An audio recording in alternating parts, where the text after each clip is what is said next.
The great halls of the Zorath Empire's War Council shone with cold silver light. Banners of victory from 100 conquered worlds hung from the towering walls. To any visitor, the sight would have been overwhelming. A reminder of the Empire's strength, its age, and its endless hunger to dominate. To Cairn, a soldier of the Zorath legions, the sight was normal. He had stood in this hall many times before. He had seen leaders discuss invasions as if they were no more than puzzles to be solved. He had watched proud alien species broken and forced into service. But on this day, something was different. The banners did not bring him pride. Instead, he felt an unease he could not explain. The council chamber was filled with high generals, admirals, and strategists. They sat around a circular table, each one tall and confident, their scaled skin glistening in the artificial glow. At the center, a great map of the galaxy floated in the air. Dozens of stars pulsed with colored light, marking worlds already under Zorath control. One small blue-green world, however, remained defiant. Earth, the humans. A ripple of laughter moved through the council when the name was spoken. "Primitive creatures," said General Sarth, his deep voice shaking the walls. "They still burn fuels to move across their skies. They fight among themselves like children. They should have bowed the moment we gave them the choice." Another general tapped a claw on the table. "Their leaders refused our generous offer. They spoke of freedom, of self-rule. Such words mean nothing when our fleet arrives. We will crush them as we have crushed all others." Cheers and growls of agreement followed. Cairn remained silent. He stood at the edge of the hall, one of many chosen soldiers to witness the council's decision. His duty was not to question, but to obey. Yet his mind would not rest. He had read reports about humans. Unlike most of his fellow soldiers, he had studied their history. They were young compared to the Zorath, but their past was filled with endless conflict. Kingdoms, empires, revolutions, and wars. Humans seemed to live with struggle as naturally as they lived with air. And each time, they survived. Cairn remembered one report in particular, a war on their own world, fought with weapons that could burn entire cities in seconds. Even after such destruction, humans had rebuilt. He did not understand how a species could rise again from such scars. "Commander Zor," the council leader announced, his voice breaking Cairn's thoughts. "You will lead the first strike fleet. Show these humans the might of the Empire." "Yes, Counselor," Zor replied proudly. "The battle will be swift. Within one cycle, Earth will kneel. Their armies will break like glass against our strength." The generals raised their arms in salute. Victory was already being celebrated even before a single shot had been fired. Cairn shifted uncomfortably. He was proud to serve the Empire, yet the thought of facing humans filled him with a quiet dread. He had never feared other conquests. The insectoid Vesri fell within weeks. The proud armored Krell bent in months. Even the cunning Raylith traders eventually surrendered when their fleets burned. But the humans, they were different. Cairn remembered their faces from captured transmissions. Their eyes were bright, filled not with fear but with defiance. They were smaller than many species, fragile in appearance, yet they looked directly into the cameras with unshakable confidence. It was as if they were daring the galaxy to test them. Still, the Council's decision was final. The invasion would proceed. When the assembly ended, soldiers filed out of the hall. They spoke with excitement, imagining the glory of crushing another backward world. Some joked about how quickly humans would beg for mercy. Others argued over who would be the first to capture Earth's great cities. Cairn walked silently among them. His thoughts were heavy. That night, aboard the warship Dominion's Flame, he prepared his gear. Polished armor, plasma rifle, energy blade. All of it was standard, all of it deadly. The Empire's technology was centuries ahead of humanity's.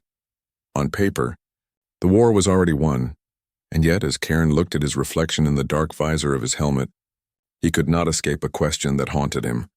What if the Council is wrong? He thought again of human history.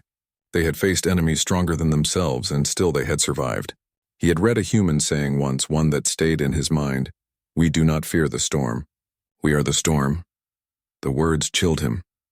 Days passed in travel through the void. The invasion fleet stretched across space like a sea of fire. Thousands of ships, each armed with weapons enough to destroy continents, moved toward a single small planet. To the Zorath, it was a routine operation. To Cairn, it felt like the beginning of something far greater than conquest. Finally, Earth appeared on the view screens, a sphere of blue oceans and green lands, clouds swirling across its surface. Beautiful, almost fragile. Many soldiers laughed at its peaceful appearance. Such a delicate world, one sneered. It will burn easily. But Cairn stared at the planet in silence. He saw not weakness but a hidden strength. The humans lived there, and everything about their history told him they were far from fragile. The order came. Invasion would begin at dawn by Earth's rotation. Orbital strikes would disable defenses. Troop ships would land in major cities. Resistance would be crushed. As Cairn lay in his quarters, the hum of the engines surrounding him, he could not rest. His claws tightened around the edge of his bunk. He thought of the human eyes he had seen, filled with fire. For the first time in his soldier's life, Cairn felt something he had never known before a battle. Not pride, not eagerness, but fear. And deep inside, a whisper told him the truth the Council would not admit. Facing humans in battle would not be easy. It would be terror. The invasion began with fire. From orbit, the Zorath fleet unleashed beams of energy that struck Earth's surface like falling suns. Cities trembled as towers of smoke rose high into the sky. To the soldiers aboard the warships, it looked like victory already. Screens lit with reports of disabled satellites, broken defenses, and communication blackouts across continents. General Zor's voice boomed across the command deck. As expected, their technology crumbles before our first strike. Troop deployment begins at once. By nightfall, this planet will belong to the Empire. The war drums of the Zorath echoed through the fleet, but not every soldier shared the laughter. Cairn stood with his unit in the launch bay, his armor sealed, his rifle ready. The glow of dropships filled the chamber as they prepared to descend through Earth's atmosphere. Around him, comrades spoke of easy glory, of humans running in fear, but Cairn remained silent. His unease had not left him since the War Council. The dropship shuddered as it pierced the atmosphere, heat blazing across the hull. The roar of engines drowned out all other sound. Through the small viewports, Cairn glimpsed the blue of oceans, the green of forests, the gray of smoking cities. The planet looked alive, untamed, and unwilling to surrender. Prepare for landing, the pilot barked. The ship slammed into the ground with a thunderous crash. The doors opened and the soldiers charged out, weapons raised, armor gleaming under the burning sky. They had landed on the outskirts of a ruined city. Towering buildings stood broken, some burning, others crumbling into heaps of stone and metal. The air was thick with smoke and dust. Cairn moved carefully, his senses alert. His unit advanced down a shattered street, scanning for resistance. For a moment, the world was silent except for the crunch of boots on debris. Then it began. From the shadows of the ruins, humans emerged. Not in neat formations, not with advanced weapons, but with a fury that caught the Zorath off guard. Bullets cracked through the air, striking against alien armor. Explosions from crude but clever traps shook the streets. Contact, a Zorath soldier shouted. Cairn raised his plasma rifle and fired, beams of burning light tearing into the walls. Chunks of stone flew apart, but the humans were fast. They vanished into alleys, reappeared from rooftops, and attacked from angles no training manual had prepared for. The Zorath had numbers. The Zorath had weapons beyond human science. Yet the humans did not retreat. A small group of them charged straight at Cairn's unit, their faces smeared with dust, their eyes burning with determination. They carried rifles, knives, even makeshift weapons from the ruins. One threw a firebomb that burst against the ground, forcing soldiers to scatter. Cairn fired again, striking a wall near a human fighter. The human stumbled but rolled behind cover, returning fire with sharp precision. Cairn felt his heart pound in his chest. This was not the easy victory the generals had promised. Hold your ground, the Zorath commander roared, but ground was not easily held. The humans knew the city better than the invaders. They moved through broken tunnels, storm drains, and shattered buildings. They struck from places no one expected, then disappeared like ghosts. Every step forward cost the Zorath dearly. Cairn ducked as a bullet struck his shoulder plate, spinning him back. His armor saved him, but the force stunned him. He looked up in shock. The human who fired was already charging again, refusing to retreat even against superior weapons. Why? Cairn thought. Why do they keep coming?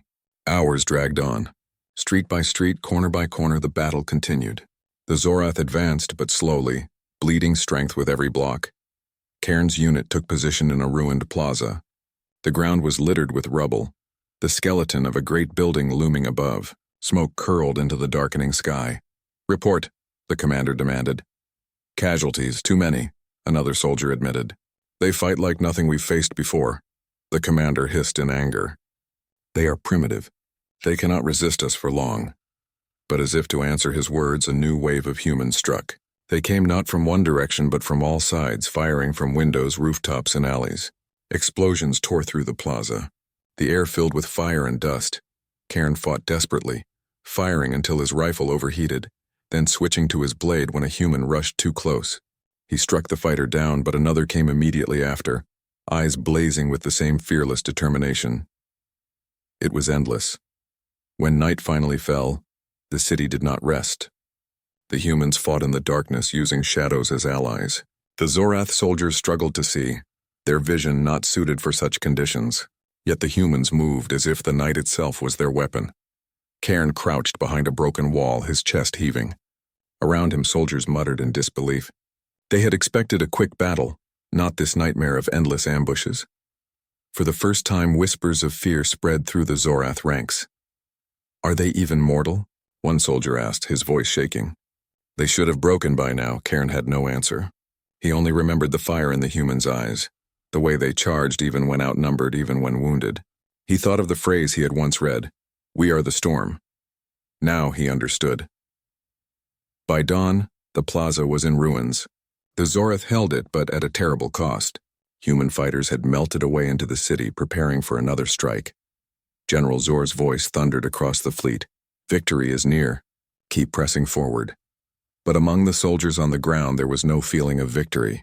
There was only exhaustion, unease, and the haunting knowledge that the humans would return.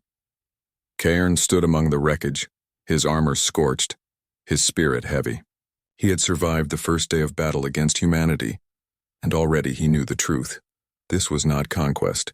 This was survival. The days that followed were chaos.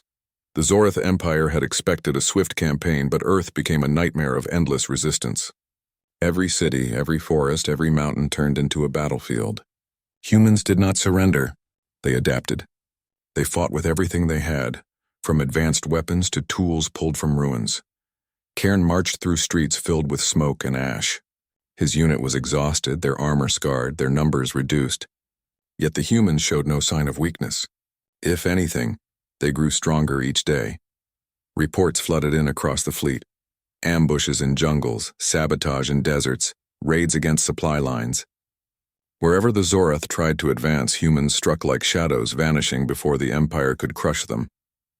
Cairn overheard the officers whispering during briefings. "This should not be possible," one muttered. "Our weapons are superior. Our ships control the skies. And yet they resist," another officer hissed back. "They do more than resist. They bleed us dry." The Empire still claimed victory was certain. But in the dark corners of barracks and landing sites, soldiers admitted what they dared not say aloud. The humans were terrifying. One night, Cairn's unit was ordered to secure a power relay on the edge of a ruined city. The relay was vital for keeping their equipment charged.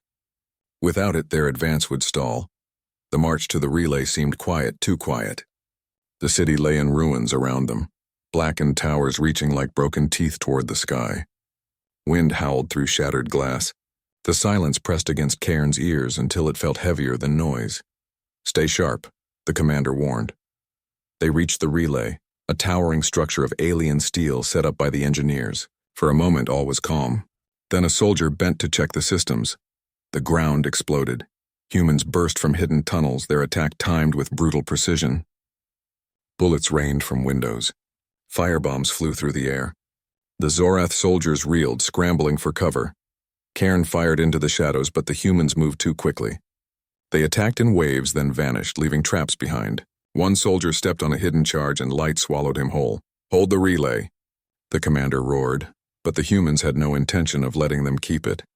They struck again and again, fearless, reckless, unyielding. Cairn watched one human, wounded and staggering, still run forward with fire in his hands.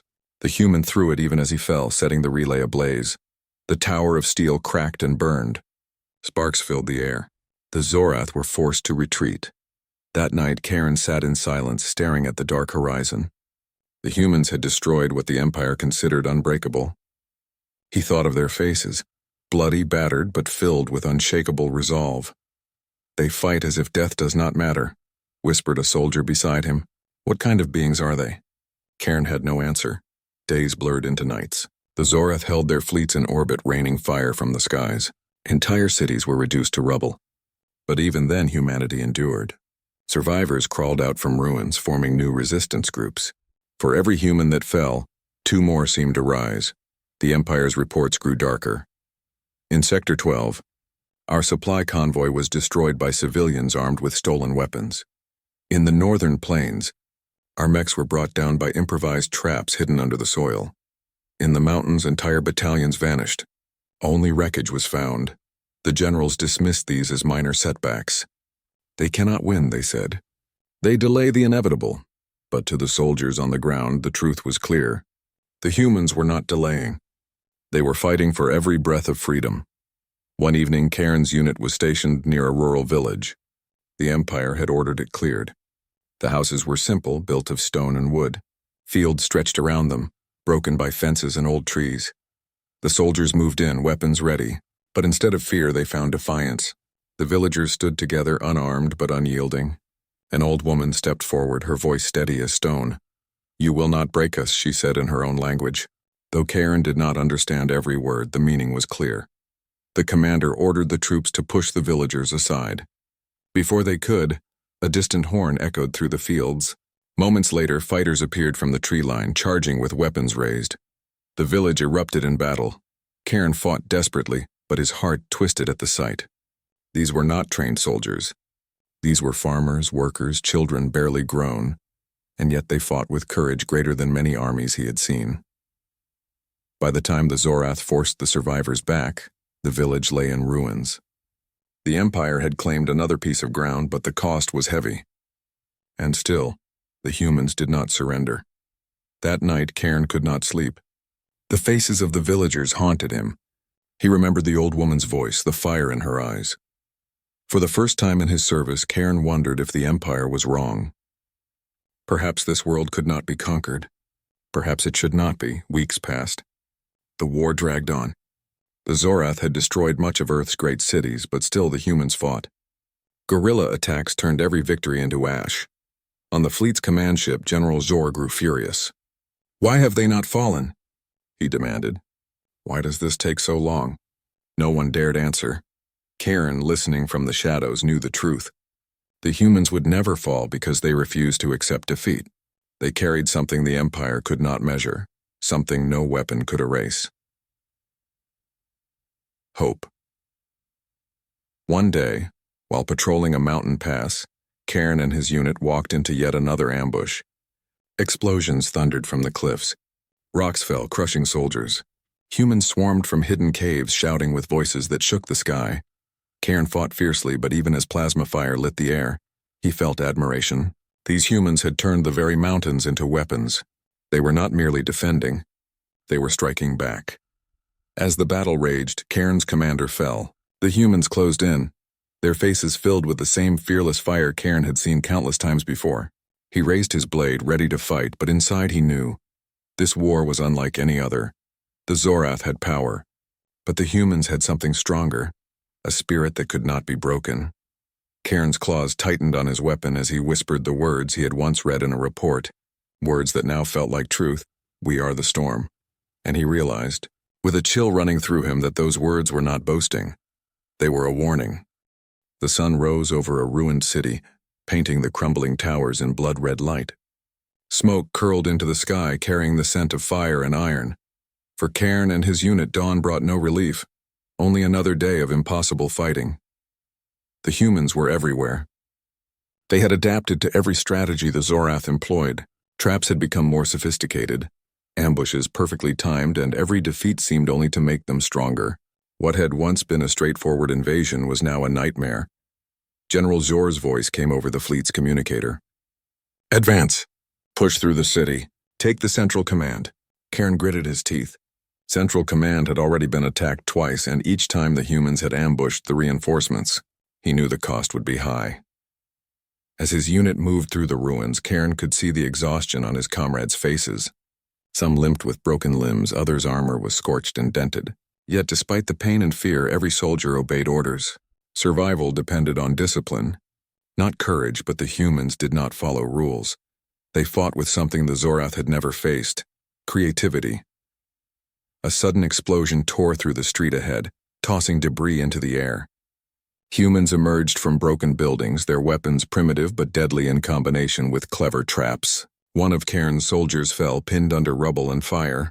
Another fired blindly, but humans were already retreating into new shadows, leaving the soldiers exposed. Cairn raised his plasma rifle, firing at moving targets, yet the humans kept coming. Not in large numbers, they never attacked in predictable formations, but in relentless, unexpected waves. He realized something terrifying. The humans were learning faster than the Zorath could adapt. Every strategy they tried was countered. Every ambush the Empire set up was turned against them. Hours of battle turned into days. The Zorath soldiers held the streets, but the humans controlled the city in ways they could not see. Supplies were sabotaged. Vehicles were destroyed before they could move. Commanders' orders were delayed by hidden attacks. Even communication lines fell to invisible hands. Cairn's unit was sent to secure a power hub in the northern district. The structure was heavily guarded, at least they thought it was. From above, a small group of humans dropped flaming charges from rooftops. Cairn rolled to the side as fire erupted, burning through equipment and melting armor. Soldiers screamed as debris crushed them. Those who survived were forced to retreat. He had fought many enemies in his life. He had seen species fall in hours, cities burn in days, but never had he felt such helplessness. At night, Cairn crouched in the ruins of a once great skyscraper. The air was thick with ash. Fires glowed in distant streets. From below he could hear the faint echoes of human voices, shouting, singing, laughing. Not a single sound of despair. "They are not afraid," whispered a fellow soldier. "How is this possible?" Cairn did not answer. He knew the answer already. The humans were not afraid because they had something the Zorath did not understand. They were united. They fought for each other, not for glory or orders. Every strike was a promise, every defense a duty. They had something far more powerful than any weapon: courage that refused to break. Weeks passed. The Empire's reports became darker. Entire divisions were lost in forests, deserts, and mountains. Supply lines vanished without a trace. Ships that had ruled the skies were brought down by clever human attacks. Morale among the Zorath began to crumble. Soldiers muttered in corners, sharing rumors of human heroes who refused to die. Tales spread of battalions annihilated by small groups of humans using captured alien technology against them. Cairn witnessed one such event. A human squad had taken control of a Zorath artillery station. They fired on their former owners, striking with accuracy that stunned even the most seasoned soldiers. "Impossible," shouted a commander. "They cannot operate our weapons." And yet they did. Cairn felt a shiver run down his spine. These humans were not merely surviving, they were learning, adapting, and using the Empire's own power against it. In a ruined city square, Cairn watched another moment that would stay with him forever. A human fighter, barely more than a boy, stood in the open, waving his hands to draw fire. His clothes were torn, his face smeared with ash, yet his eyes shone with determination. Zorath soldiers aimed at him, ready to strike. He did not flinch. Moments later, from hidden positions, other humans appeared. Together they struck with perfect coordination, capturing several Zorath soldiers and destroying heavy machinery. When the battle ended, the boy stood among the rubble, smiling at his comrades as if nothing had happened. Cairn lowered his rifle. He did not know whether to admire or fear. These creatures, fragile in appearance, untrained compared to an Empire's soldiers, could still overcome the strongest alien warriors. For the first time, Cairn understood why the Council's laughter had been hollow. The humans were not primitive. They were terrifying. The turning point came when the humans struck at the heart of the Zorath operation, the central command hub. The fleet overhead had relied on it for strategy, coordination, and supplies. Without it, the invasion force could not move efficiently. Yet the humans found it. Using tunnels, rooftops, and improvised vehicles, they breached the hub. The alarm screamed as control systems were hacked. Communications failed. Supply drops missed their targets. Panic rippled through the Empire's ranks. Soldiers moved blindly, unable to coordinate. The humans moved like shadows through the chaos, striking only where the Empire was weakest. Cairn fought to hold his position, but all around him, soldiers were retreating. He saw commanders arguing, soldiers deserting, and ships overhead firing blindly into the streets. The Empire's strength, the thing that had always been absolute, was unraveling, and still the humans did not stop. They fought for every building, every street, every breath of their world. Their courage inspired one another, and their cleverness forced the Zorath to adapt or die. Cairn sat on the roof of a shattered building that evening, watching the city burn in sections. Smoke filled the air, red from fires yet streaked with gold from sunset. His armor was dented, his weapons nearly spent. He had survived battles that would have destroyed others, yet he felt no pride, only awe and fear. He thought of the countless worlds the Zorath had conquered, the billions of lives they had bent to their will. He thought of how easy victory had seemed in council chambers. And now he saw that humans were unlike any species in the galaxy. No matter the cost, they refused to yield. Cairn clenched his fists. He could not explain why, could not find a reason in logic or history. He only knew that the humans carried something greater than the might of the Empire. They carried spirit, unbreakable, relentless, infinite. He whispered to himself, a quiet confession he could not speak to others. They are the storm the galaxy fears, and we are not ready.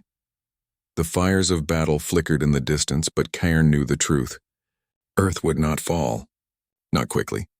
Perhaps not at all. The humans would fight until the very last breath, and the Empire, so mighty, so proud, was beginning to see the first cracks in its armor. The morning sky over Earth was tinged with gray smoke and the pale gold of dawn. Cities were ruins. Forests burned in patches and rivers carried ash from distant fires. The planet bore the scars of war, but the humans endured. They had survived bombings, ambushes, and the full force of a galactic empire.